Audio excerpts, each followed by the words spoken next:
I think there's really two views about this, whether or not the military is good for uh, democracy or whether it's actually not.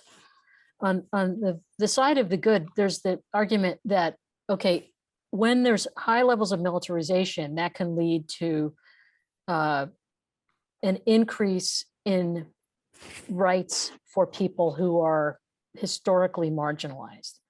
So the typical example people give is during World War II, women and African Americans had increased participation in the labor force and in the armed forces because the militarization led to a need for greater participation among these historically marginalized groups. And so that's an argument for militarization.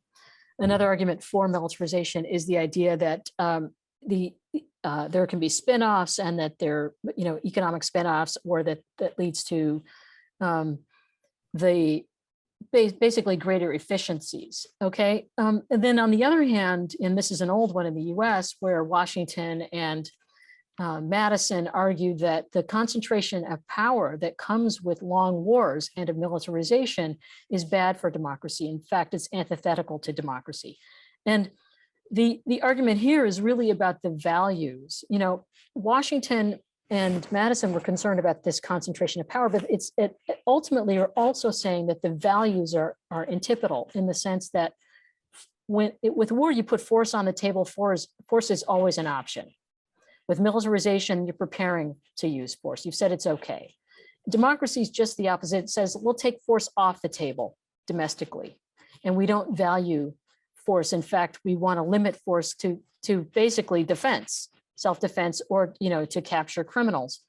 And so the two values work against each other. And I see us in the United States as living in this sort of almost always on a tipping point between valuing force and everything that we think it can achieve, and saying that it's legitimate, and therefore we have police officers who talk about a sort of a militarized form of policing, a warrior cop mentality, that force comes home in that sense.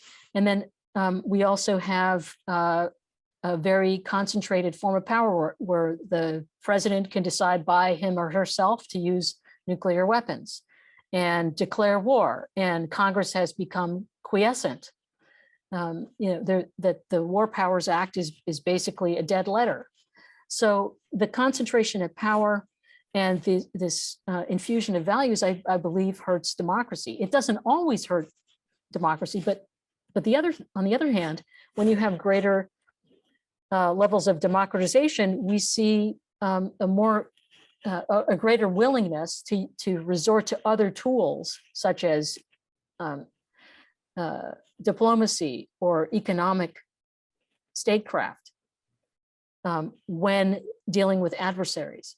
Which brings us back to, what's the best way to deal with Xi and Putin? Okay, so if we militarize, we risk us looking more and more like the countries that Xi and Putin run. Not that we will necessarily, but we get closer to that sort of illiberal side. And I would rather not, nor do I believe that it's necessary for us to only respond to them with the threat of force, which is, moving military forces into the Indo-Pacific Command, or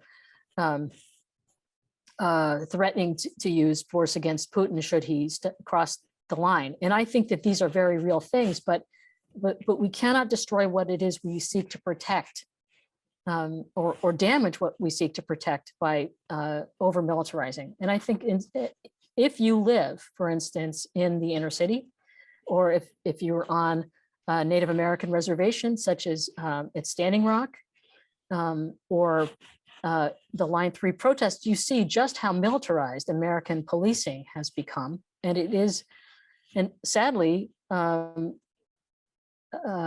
peopled by many members of the force who are veterans and who sort of take the warrior mentality home.